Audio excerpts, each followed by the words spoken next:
జై శ్రీరామ్. అందరికీ నమస్కారం అండి. పరిచయ వాక్యమే అవసరం లేని ఒక గొప్ప మహాకావ్యం రామాయణం. భారతదేశం అనగా నేటి భారతదేశంలో పుట్టడం అనేది అదృష్టమైతే, శ్రీరామ శబ్దం పలకడం మరియు వినడం అనేది కోటి జన్మల పుణ్యఫలం. అంతటి అద్భుత కావ్యమైన రామాయణం గూర్చి వివరించడానికి నాకు తగినంత వయస్సు కానీ అనుభవం కానీ లేవు.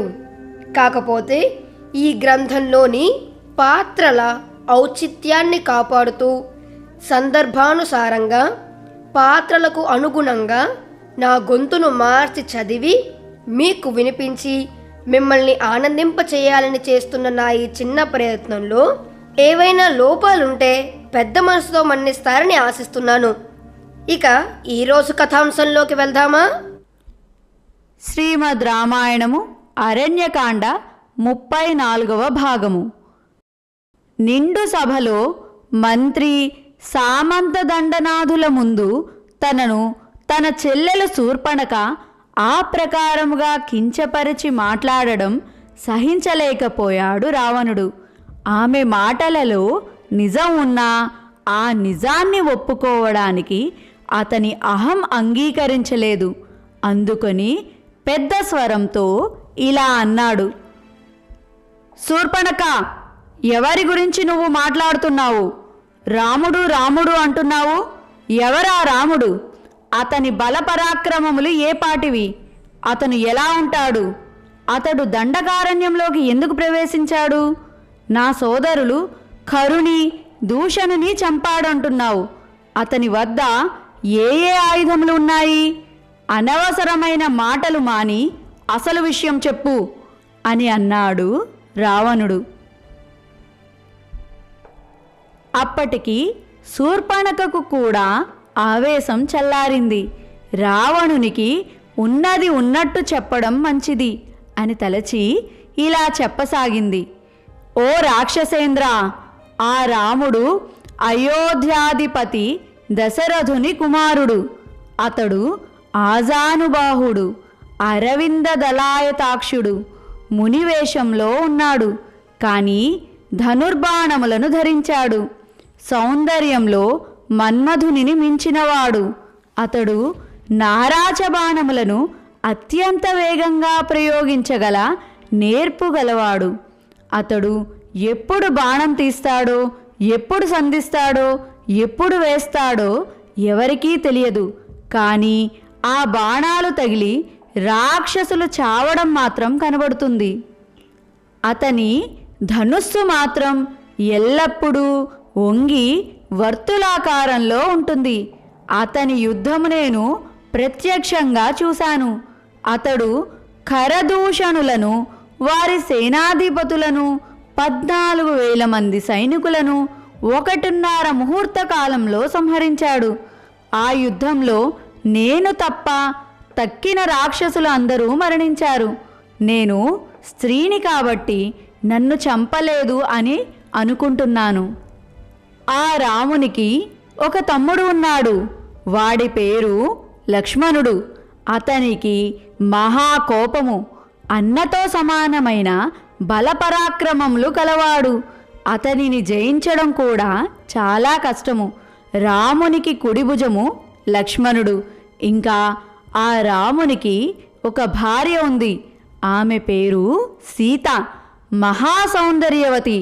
దేవతా స్త్రీలు, అప్సరసలు, గంధర్వకాంతలు అందరూ అందంలో ఆమె కాలి గోటికి కూడా చాలరు. ముల్లోకములలో సీత వంటి సౌందర్యవతిని దేవ, దానవ, గంధర్వ, యక్ష, కిన్నెర స్త్రీలలో నేను ఇంతవరకు చూడలేదు. రాముడు తన భార్యను అమితంగా ప్రేమిస్తాడు. అటువంటి సీత ప్రేమను పొందిన రాముడు దేవేంద్రుని కన్నా గొప్పవాడు. ఇప్పటిదాకా ఉన్నది ఉన్నట్టు చెప్పిన శూర్పణఖ మాట మార్చింది. రావణ, నా ఉద్దేశంలో సీత లాంటి సౌందర్యవతి నీ వంటి వాడి దగ్గర ఉండాలి, కానీ ఆ మానవునికి భార్యగా తగదు. నీవే ఆమెకు తగిన భర్తవు. ఆమె సౌందర్యమును చూసిన తర్వాత నీవే ఆమెకు తగినవాడివి అని అనుకుని ఆ మాట చెప్పడానికి సీతను తీసుకురావడానికి వారి వద్దకు వెళ్ళాను. ఆ సీతను బలవంతంగా నీ వద్దకు తీసుకురావడానికి ప్రయత్నించాను. అప్పుడు ఆ ధూర్తుడైన లక్ష్మణుడు నన్ను పట్టుకొని నా ముక్కు చెవులు కోసి నన్ను అవమానించాడు. నా సంగతి అటుంచు, ఈ సీతను నీవు ఒకసారి చూస్తే ఆమె లేకుండా తిరిగి లంకానగరానికి రావు.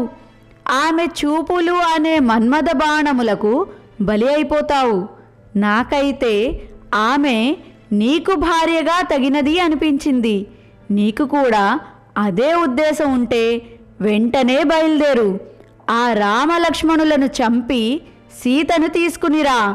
నీ భార్యగా చేసుకో, అమరసుఖములు అనుభవించు.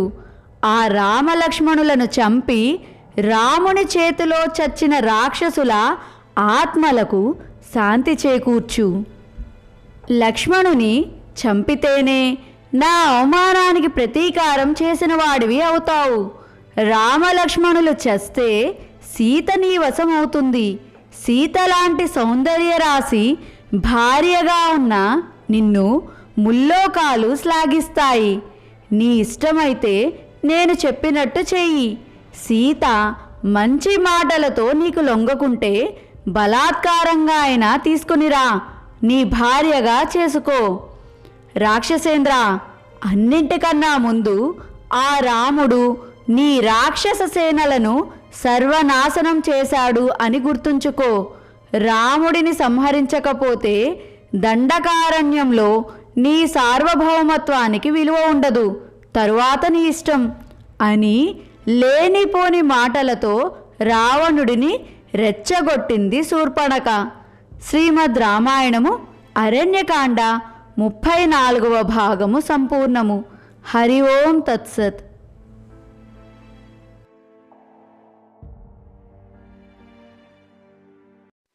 అందరికీ ఒక చిన్న విన్నపం అండి. మన రెస్పెక్ట్ ఎడ్యుకేషన్ ఛానల్లో వచ్చే రామాయణాన్ని చాలామంది సబ్స్క్రైబ్ చేసుకోకుండానే వింటున్నారు. 100కి ఒక 20 మంది సబ్స్క్రైబ్ చేసుకుంటే మిగిలిన 80 మంది మాత్రం సబ్స్క్రైబ్ చేసుకోకుండానే వింటున్నారు. కనుక మన రెస్పెక్ట్ ఎడ్యుకేషన్ ఛానల్ని లైక్ చేసి మీ ఫ్రెండ్స్ అండ్ ఫ్యామిలీ మెంబర్స్కి షేర్ చేసి మన ఛానల్ని సబ్స్క్రైబ్ చేసుకుని నన్ను మరింత ప్రోత్సహిస్తారని ఆశిస్తున్నాను. నేను మీ మంత్రి సృజన్ ప్రసాద్.